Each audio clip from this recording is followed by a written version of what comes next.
lento le phakela umthakathi usuyifune kakhulu imali kubantu yehlisa imali ayifunwa kangaka kubantu asiqale nje lapho siqale silungise wena phakela umthakathi usuyifune kakhulu imali kubantu ayifunwa kangaka imali kubantu noma ngathiwa uzama ukusiza abantu kodwa ungayifuni kangaka imali kubantu leyo nto leyo into yokuqala red flag ukuthi imali usuyifune kakhulu kubantu.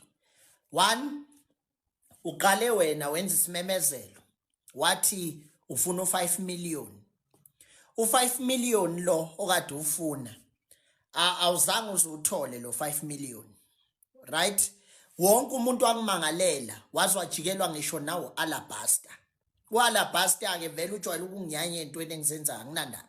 Kodwa uze wajikelwa Alabaster ufuna u5 million uthi wena ufuna u5 million uyohlala kwiborder nensizwe. Right? Okay, yangaphumelela ke lento ya 5 million. Wabuya wahamba waya kuma foreigner.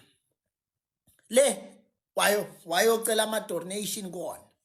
Right? Yangalunga indaba yakhona kanjani wabuya wapost i-account yakho lapha ka Facebook. I-account yakho eseyicela futhi ama donations.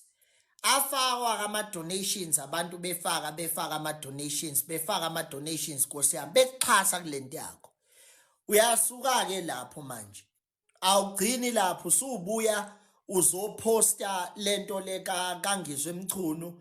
Wena futhi ukagulile kwiposta kurezo u500,000 from u5 million to u500,000.